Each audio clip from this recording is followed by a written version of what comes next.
Oh, hey there, children of the night, and welcome to Bob After Dark, the show that takes you into the shadows and goes and says hello, everything that goes bump in the night. I'm your host with the most that enjoys toast, Bob, and alongside of me, as always, is my ever wonderful, ever vampiric, and forever cape-wearing producer, my friend, my brother, my producer, Count Panic himself. Oh, hey there, Count Panic. I believe you're forever the heartthrob of the show, too. I think I skipped that part. Did you skip that part, Bob? I might have skipped that part, but you are the heartthrob of the show. I gotta fix my collar here, yes. The lights are blinding in here this week. I'm dying, man. I screwed up tying your cape. I can't see the clock. I think I'm going to pass out during this episode here, Bob. I think we're both. I think we're both going to be just fine. But yes, back here on another shocking, thrilling, hot episode of Bob After Dark. Humid. Outside, it's just, it was, you know what, though? I feel like it got nicer out now. It's not in the 90s. It's cooler, anymore, but boy, howdy, is that humidity making you feel like it's 90. Yeah, it's not the heat, it's the humidity. The humidity. Welcome to the Midwest, baby. Yeah. Especially Chicagoland. We don't have no heat. We got humidity. Mm-hmm. Yeah, a lot of it.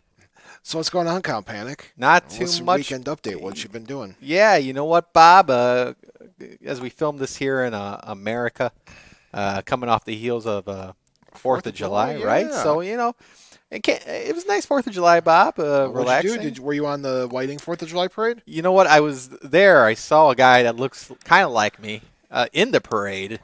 It might be a long-distance relative. The Ware Pierogi. The Ware Pierogi. The Ware Pierogi. But yeah, he was there. Great parade. Then, you had a barbecue after that. Then, there's all these fests around here. So I hit up a couple of those. And people I think have stopped with the fireworks, right? They did it the whole weekend. I don't get the people, Bob, that, I'm a vampire, so I'm up at night already. But at 3 a.m., they're just out there shooting fireworks. Are people still laying off fireworks in your neck of the woods? You know what? Yeah. Well, they were as of a couple days ago. But, as a vampire, I look out for other people's sleep as well. I watch people in their sleep. And how could they sleep without these... Santa Claus? I know if you've been naughty or nice. Okay. Well, vampires, we watch people sleep. Yeah. I guess it's part of the lore now. Yeah. Don't they?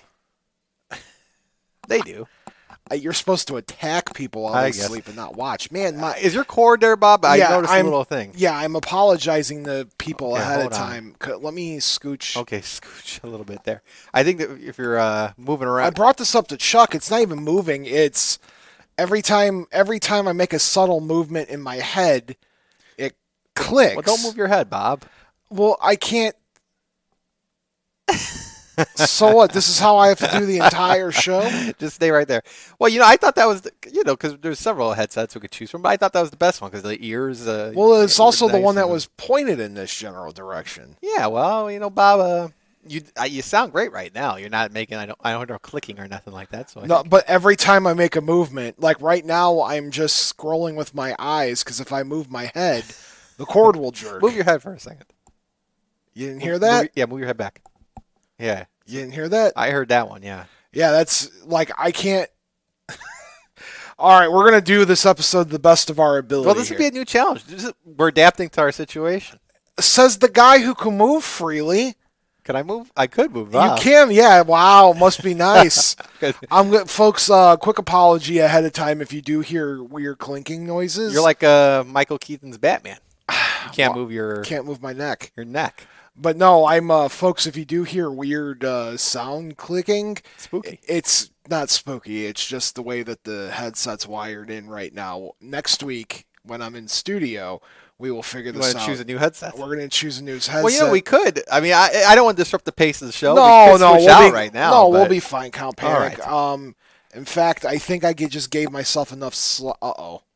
Wait, I think you did it, Bob. Did I? Oh, I just heard a weird echo between both my ears. Oh no, you're still good. I hear you. Okay. Yeah. Excellent. Let's see if that works. Oh nope, I heard it again. All right, Count. It's live, Bob. Look, I'm apologizing to people. We're gonna get through this episode, and yeah, it's fine. It just clicks right into my eardrum. But I kind of like it. Shows that we're in the studio, live in the studio. So things kind of occur. It's the Madcap, live broadcast is like that, live radio. Oh, yeah, it's live radio. And then for the podcast, people are going to be like, why is there this Well, now that we talked about it, they understand now. Yeah. Yeah, but they're not going to listen to the rest of this episode knowing that the next, 40 minutes or so is all going to be. They'll be fine. Well, if you keep going like that, Well, then I'm not yeah, going to try to do that, Count Panic. I'm just saying, like, I talk with my hands. you do. So any subtle movement of my hand makes that. I got tape. We got it. We're going to make it work. We tape down We're your just going hands. to make it work. How was your weekend, Bob? My weekend was okay. I spent the 4th locked in the house. Locked. Why would you lock yourself inside I the just, neither myself or Ma were feeling too hot, house? so just kind of laid low and went with the flow. And then played some Cyberpunk 2077. How was that? Man, it's a good game. Yeah. So that was my weekend. Got to see Queen of the Night on Sunday. That was nice. There And you go. Here we are now. Fun time had by all. Something like that. Yeah. Now I'm prepping to go to Green Bay, Wisconsin. Green Bay, Wisconsin. What's in Green Bay, Wisconsin? Kitsune Con. It's I'll be there with the Paw Star crew. It's gonna be a good time. And then of course, in 3 weeks I'll be speaking live at Gen Con, folks. 3 weeks from 3 weeks. 3 weeks from today, actually, Today, wow. I'll be at Gen Con. Wednesday I will be there for setup. So yeah, 3 weeks we'll be at Gen Con. Make sure in Green Bay you get some cheese I'll be curds. speaking. Yes, I will be getting curds while I'm in Wisconsin got it. this upcoming week. But for Gen Con, folks, I will be there with bells on. I'm speaking twice with with one Extra Life fundraiser I'm doing. So, Perfect. Yeah, no, you're perfect, Count Well, Panic. thank you. You know what, though, Bob? You're making the towns, as they say in the business. Absolutely. Yeah. All right. If this is your first time ever watching or listening to Bob After Dark, we are your weekly show where we talk about legends, lore, and supernatural, things that go bump in the night, lights in the sky, weird cryptid stories, and of course, Count Panic's favorite firework for the 4th of July. Favorite firework? Yeah. Wow. They all have names, right? Yeah, but like the general. Do you like the cones? Do you like the you know big what? mortars? No, I'm not, I don't want those. You know what? I like the big extravaganzas. I like to, see local towns and cities have their big fireworks. So the big mortar, the big poof. Wait, no. I was just explaining what I like here. Gotcha. But you know what? Growing up, I was a fan of the fountain. Just a simple fountain firework that, shoots out a little fountain of sparks. Yeah. Yeah. I like those. Nothing wrong with that. Nowadays, that's people want the big stuff, the big booms, and but give me a fountain firework and I'll be content. Absolutely. Would you like to ask me mine? What's yours? Roman candle, even though I'm Roman highly candles. petrified of those things. You gotta be careful with that. Yeah, one shot back at me when I was younger because I Why? thought it was done and it blew up in my face. And that's still your favorite? Yeah, still to this day. They're fun to, when you could pass over the being afraid of them. Kind of rad. Yeah. You're like, it's the first, you get to use a magic wand and it shoots sparks out, kind of like the Loveland Frog, Yeah, I mean, just don't aim them at your friends or enemies, I guess. Yeah, don't aim your fireworks at people. Oh No. my gosh, that clicking noise. Anyway, Count. Yeah, Bob. You It's know, a firework. It's fireworks going off in my eardrum, let me tell you. So how the show works is we split the show up into 2 parts. The first part is the weird spooky news of the week. That's where you, the fans, and me, the Bob, go scouring the internet for the weird and unusual news that pops up. Henry recalls the moment he saw a spooky shiny sphere flying near his New York plane. People in New York reported 66 unidentified aerial phenomena, or UAP, sightings in the first half of 2025. A report by the National UFO Reporting Center, or NUFORC, revealed that the mysterious object residents of the state saw flying in the sky. There were glowing orbs, the classic UFO, and some silent triangles, disks that zoomed away at fast speeds, and shape-shifting lights. The incidents were reported from all kinds of places. People in rural areas also reported seeing UFOs, as did those in New York City and in the suburbs. In the same amount of time last year, between January and mid-June, New York's reported 65 UFO sightings. The events were scattered across the state and had no limited to a particular region. People in New York also saw secret flying objects that had no explanation. In rural areas also, residents said that they saw strange structures in the sky that didn't seem real. Chester Ridge and Evans Mills were among some of the smaller areas where flying anomalies were reported.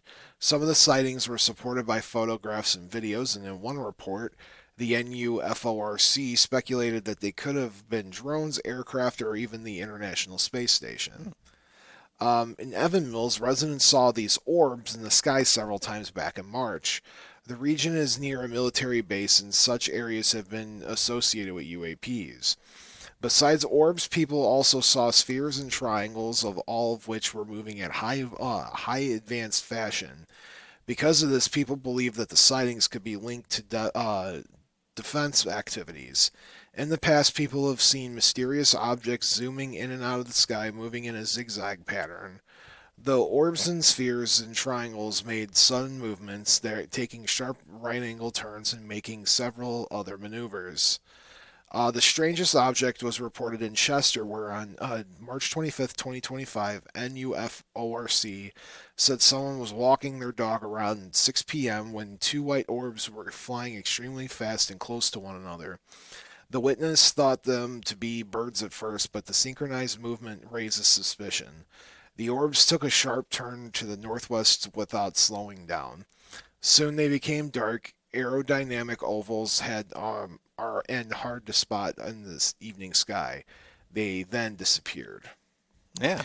In another incident, this is the one that the article's about, a passenger flying in from Toronto told NUFROC about a metallic flying ball flying in the total opposite direction, roughly 100-200 feet below their aircraft.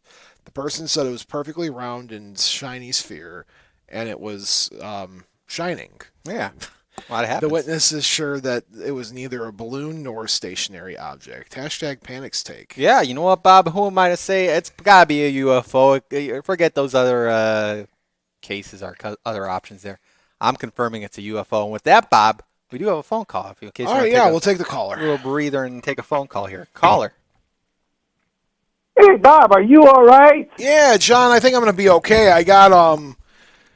I broke out. I'm in a really bad cold sweat right now. We're going to get through probably this next news story, do a little bit of a lore of the week, and call it. Hey, listen, I very rarely watch you on Jet TV because I'm always listening on the radio, and I don't know, that radio's been acting up. I think there's something wrong with the station there because it's other shows too. So I put it on Jet TV, and all of a sudden, you didn't look too good, to be honest with you. Oh, I appreciate you seeing I it. really thought you were going to You thought you took those headphones out, and I thought you were going to pass out, and I was ready to come over there, Bob. I appreciate that, John. I'd do that for you. I'd bring you a cold drink or something, or I don't know what you're sipping over there. Just water. Just water, folks. Nothing crazy. But yeah, slow down a little bit. Maybe ours those lights over there, or something buzzing in your ear there. It could be. Well, I appreciate the kind words there, John. I'm going to be just fine. Yeah. I'm just calling out of concern tonight. So, thanks, John. Like I said, I usually don't watch it, but I am watching. So, hey, what happened to the other couch? Did they do some rearranging there too? Or? Yeah. So the couch is on the other side of the room. Now we have these, as Vix calls them, the Pee Wee Herman style cherry chairs from Pee Wee's Playhouse. Kind of see them right there. They do look like the cherry chairs. Huh? That's. I told her this year for Halloween I'm gonna dress up as Pee Wee Herman, and those could be cherry. You could take them around with you. You look good behind that desk, anyway, Bob. Thank you. All right, take it easy. I'll see you later. There we go. Oh, thank you. And Heather chimes into the show as well, messaging here. Bob, are you drinking water or juice? Water. Water. Okay. I guess if there's any juice in here. Some juice before you go home.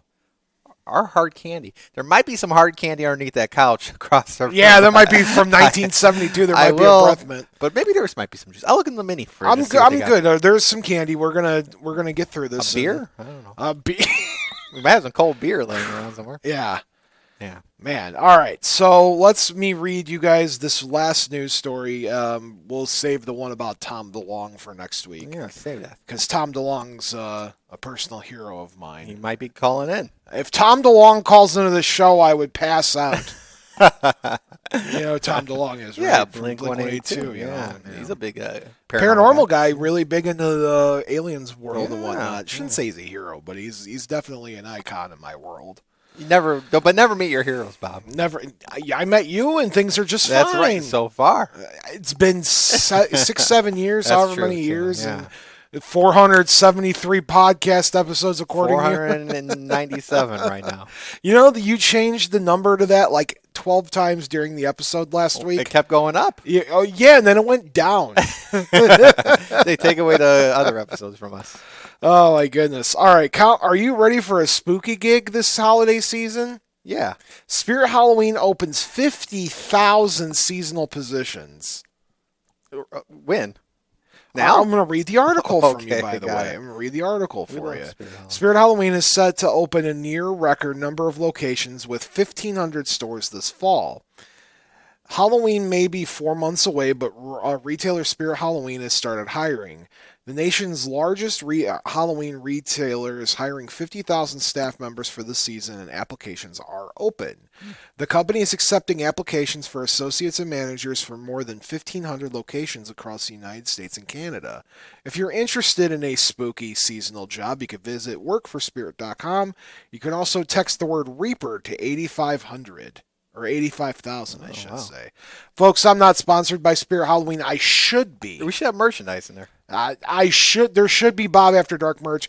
Spirit Halloween, if you're listening to this and you're looking to sponsor Paranormal Podcast this holiday season, I spend enough at your stores, guys. Wow. We should do Come that. meet Bob at Spirit Halloween. Okay. Well, it's. I guess. Is that the story? Oh, no. With okay. the anticipation of the Halloween at an all-time high, we are committed to creating the same immersive experience that keeps our fans coming back year after year, said Steven Silverstein, the CEO of Spirit Halloween. The talent and enthusiasm of our associates is the driving force that brings Halloween to life each year, and we look forward to welcoming new and returning faces for another killer season. Last year, Spirit Halloween opened a record 1,525 locations across the U.S. and Canada and hired nearly 50,000 seasonal workers. The chain of stores have been more to move in abandoned storefronts once held by major retailers. Hence the meme, by the way. It's my favorite meme when a store goes out of business and then they put up the Spirit Halloween banner. I know it. Spirit's expansion, and as Americans continue to spend more on the holiday. In 2024, National Retail Federation estimated the United States spent $11.6 billion on the Halloween holiday, which is up from the $8.8 billion in 2019. Costumes alone constituted for $3.8 billion of spending in 2024. So nearly half of Halloween spending is coming from costumes. That makes sense there, Bob. Hashtag panics take. Yeah, you know what? It's really Spirit Halloween's gain whenever a store closes down, because that's when they get the opportune time. They just move in there. It's a great business practice. You just kind of close up shop and then they open up. But you know what? We're seeing not just Spirit Halloween, but other stores, even before the 4th of July, they're getting ready for the Halloween season. But how early is too early, Bob? I know a lot of people listening or watching say it's time now, but I'd like to maybe we can wait. There are people who wait until July 1st or July 5th. Yeah. July 5th and start declaring it the spooky season. Wow. I am wearing a Summerween shirt myself. Yeah. Summerween's my favorite thing that somehow took off in the world. So that's it. July 5th is Summerween. Summerween starts July 5th. Even though I've seen Summerween stuff like the past month, Summerween's usually just right around after the 4th of July holiday, and it runs until like August, and then that's when regular Halloween season starts. I think September 1st is fine. July 1st or July 5th. But here's the thing. I've heard July 1st coming from people too. But don't you feel like, being a Halloween lover, and a lot of people at the show are Halloween lovers, aren't you mad when Christmas kind of seeps through in October? So maybe we've all just been respectful towards our seasons. The summer people get the summer, the Halloween people get the Halloween season, Christmas people get the Christmas season. Of course, you can enjoy all of them. But maybe we just got to learn to kind of take turns here with the seasons. I have just been informed. Yeah. That there's been Halloween merchandise on sale this year since May. How? Yeah, in stores though. In stores starting in May. No, I don't know if I saw that. What's like Target? I don't think so, Bob. Well, I can't name retailers just yet, but Walmart. no, At Home. I guess I named a retailer, but At Home Oh, started in you know like what? They do June. jump a little bit early. Yeah. Yeah, I don't know. but Might as well yes. just put the Christmas tree up at this point, Bob. Don't you dare. Well, that's what you're doing to the summer folks right now. I'm not doing anything to the summer. You folks. are ruining summer. How am I ruining summer? No, you're not. It's Summerween is just a legitimate time of year. So what do we for Summerween? Do we like? do everything? It's too hot to dress up. Though. Do everything you would do in the summer, except add some spooky twist to it. So watch a Summerween movie like Jaws, which I just did this past 50th weekend. anniversary. 50th anniversary. Watch the first one. I know the second and third ones get a little Jaws wonky. 4 is the best Jaws, really. This is deja vu. We're bringing back Jaws, aren't we? We're making a new Jaws. Yeah. But you could carve a watermelon, right? Yeah, I've actually seen people do that. I've got a picture from one a few years ago that I carved. I think my mom carved it, actually. I don't want to take credit for carved pumpkin or watermelon. Carving watermelon. You could also carve a cantaloupe if that's your cup of tea. Yeah. So that's Summerween. That's Summerween, man. So just take your normal summer activity, whatever you might badminton, and put them and make your birdie a pumpkin. What if I want to go door to door for candy? Colin, if you come over to my house and ask for trick-or-treat candy in July, I would give you candy. Summerween. So always have it handy. Have your candy handy. Listen. If they trick-or-treating twice a year, I'd be very excited because my favorite day of the year is giving the trick-or-treaters candy. We should have a summer date. Listen. Yeah. Summerween Fest. All right. There you have it. Bob's going to start it. So tonight, we are going to be talking about the Rokurokubi. Rokurokubi. The Rokurokubi. The Yes, Rokurokubi. the long-necked monster. Okay. So, are you ready to hear I'm about ready, it? Bob. All right, so the Rokurokubi is a certain type of Japanese yokai. They almost look like humans with some differences. There is a type whose neck stretches and another whose head detaches and flies around freely. That's the Nuke-kubi. The Rokurokubi appear in classical spirit tales and yokai works. The word may have directed from the word Rokuro, which refers to a potter's wheel, a water well's pulley, since it elongates, or an umbrella handle, which also elongates. In both the types of creatures we mentioned before, the one's neck who separates and the one's neck who stretches, were the last of the Rokurokubi, whereas the others came before. The Nuke-kubi sometimes perform bad deeds such as attacking at night or drinking victims' blood. It's theorized that the type that's head separates from the body, the vampiric type, has a weakness when it is sleeping and the head is floating around. If the body moves, they cannot be reunited to the body. Classical literature about the Rokurokubi describe people witnessing and encountering floating heads at nighttime. Sometimes the action of the head separating from the body is seen as the soul wandering away from the body. For example, in the Sori Monogatari, which was written back in 1663, in the chapter A Woman's Wild Thoughts About Wandering Around, the head separating from the body interpreted to be the woman's soul wandering while asleep. In the same book, a man saw one of these creatures that changed into a chicken and a woman's head. So he took his sword and chased the head, and the head fled into a home, and people said that they heard a voice from inside say, "I had a scary dream. I was chased by a man with a sword. I ran all the way back home, and then I woke up." A different type appears in different types of literature and art, which certain illustrations are from inspiration of the Sorori Monogatari, which is a story where a man chases one of these creatures all the way home, and it is said that the woman had been shamed by a crime that she was committed. So as a result, she left her husband, shaved her hair, and eventually her head would separate from her body. Interesting stuff. It is huh? interesting, yeah. What do you think so far? Yeah, terrifying. I mean, any story that ends with somebody separating their head from their body, I mean, you just know you're not in for a good evening right there. But yeah, terrifying. And I do recall, Bob, and the memories are coming back to me on the lore of all this too. So it's all flooding Absolutely. back. So different origins have been attributed to this yokai. The most common one has a religious connotation, which is not surprising in the land of the rising sun. According to this belief, the metaphysical creatures have been broken into precepts of Buddhism and were cursed as a result. Their punishment is a life as a monster roaming amongst humans. To repent, the creature targets people who do not respect Buddhist philosophy. In a particular case, the creature behaves as an evil being, and it murders its prey by devouring it or sucking its blood by absorbing vital energy. So it's like a long necked vampire in a Yeah, way. basically. Other explanations are of psychological nature. The transformation manifested by the elongation of the neck would be the supernatural expression of a desire that a person.